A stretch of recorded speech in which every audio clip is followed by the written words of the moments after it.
இயேசு கிறிஸ்துவின் நாமத்தில் உங்களை நான் வாழ்த்துகிறேன். 2023ஆம் ஆண்டு முதல் 4 மாதங்களை ஆண்டவர் கிருபையாய் காண செய்திருக்கிறார். நம்முடைய தேவன் நமக்கு கொடுத்த வாக்குத்தத்தத்தின் அடிப்படையில் ஜனவரியிலே அவர் நம்மை நடத்துகிறவராகவே இருந்திருக்கிறார். பிப்ரவரியில் நிபுணராக, மார்ச் மாதத்திலே மகத்துவமானவராக இருந்தார். ஏப்ரல்ல எபினேசராக. எவ்வளவு பெரிய ஆண்டவர்!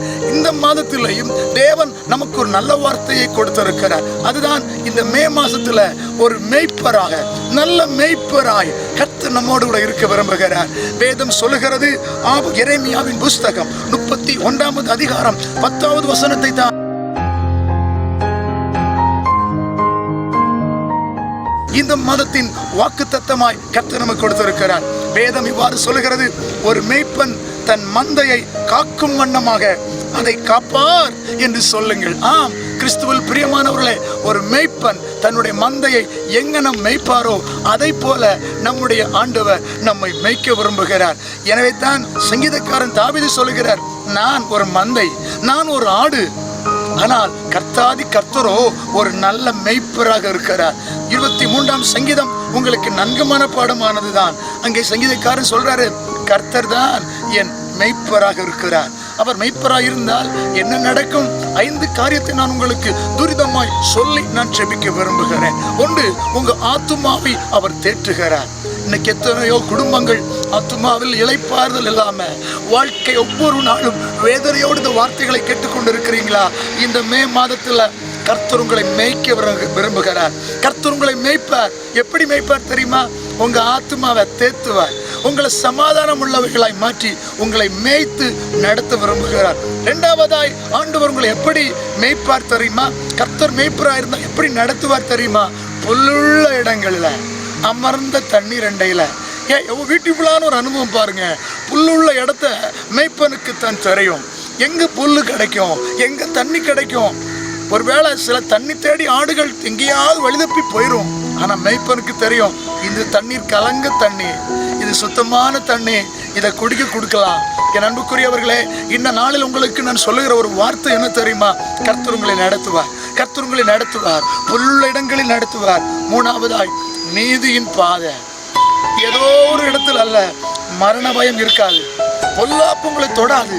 அப்படிப்பட்ட ராஜரீக பாதை, நீதியின் பாதையில விசுவாசமா சொல்லுங்க, இந்த மாதம் நான் நீதியின் பாதையில் நடக்க போகிறேன். என் தலையை 4வதா அபிஷேகத்தால் நிரப்புறாரு. என் தலை தேவ அபிஷேகத்தால் புது எண்ணெய். ஒவ்வொரு நாளும் கால நேரத்தில் எழும்பும்போ அந்த புதிய அபிஷேகத்தால் கர்த்தர் உங்களை நிரப்புவார். 5வது சங்கீதக்காரர் அதே சங்கீதத்துல சொல்றாரு, நான் அப்பா வீட்டுல நிலைச்சிருப்பேன். 1 2 நாளும் இல்ல, நீடித்த நாட்களா நான் நிலைச்சிருக்கிற ஒவ்வொரு நாளும் நன்மையும் கிருபையும் என்னை தொடர்ந்துகிட்டே இருக்கும், என்னை தொடர்ந்து கொண்டே இருக்கும். எவ்வளவு பெரிய சந்தோஷத்தை சங்கீதக்காரன் தான் ஒரு மேய்ப்பன், ஆண்டவர் ஒரு மேய்ப்பன் என்றும் தான் ஒரு ஆட்டு மந்தை என்றும் அழகாய் வர்ணிக்கிறார். இந்த நாளில் உங்களுக்கு சொல்லுகிறேன், வேதனையும் கண்ணீரும் பாடுகளின் நடுவில் நீங்கள் சென்று கொண்டிருப்பீர்களானால் இங்கனம் கற்பனை பண்ணுங்கள், கர்த்தர் எனக்கு மேய்ப்பார். மே மாதத்தில் கர்த்தர் உங்களை மேய்ப்பார். நீங்கள் ஏதோ ஒரு இடத்துல யாரும் இல்லாத ஒரு சூழலில் என்னை மேய்ப்பதற்கோ நடத்துவதற்கோ யாரும் இல்லை என்று கலங்கி நிற்பீங்கன்னா, இந்த ராத்திரை முதல் இந்த கால நேரத்தில் இருந்து கர்த்தர் உங்களை நடத்த விரும்புகிறார். கண்களை மூடினோடு சேர்ந்து ஜெபிக்கலாமா? சர்வ வல்லமையுள்ள எங்கள் நல்ல தகப்பனே, இந்த நாளுக்காய் நான் உமக்கு நன்றி செலுத்துகிறேன்.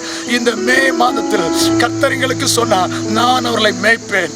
ஆண்டவர் சொல்லுகிறார், இந்த மாதத்தில் தெய்வீக பாதுகாப்பை நீங்கள் உணருவீர்கள், தெய்வீக நடத்துதலை நீங்கள் உணருவீர்கள், தேவனுடைய மனதுருக்கத்தை நீங்க உணருவீங்க.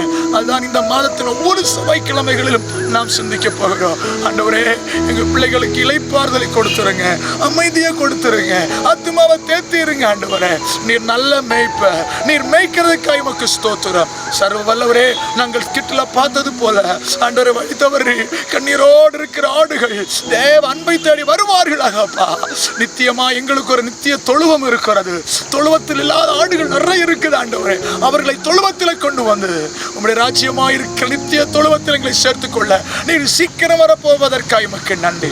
இந்த வார்த்தையில் ஒவ்வொருவரையும் ஆசீர்வதிக்கிறோம். இயேசுவின் நாமத்தில் ஜெபிக்கிறோம் நல்ல பிதாவே, ஆமென், ஆமென். கர்த்தர் உங்களை ஆசீர்வதிப்பார். இந்த மாதம் கர்த்தர் உங்களை மேய்ப்பார், கர்த்தர் உங்களை நடத்துவார், கர்த்தர் உங்களுக்கு மேய்ப்பராய் இருப்பார். God bless you and God bless you.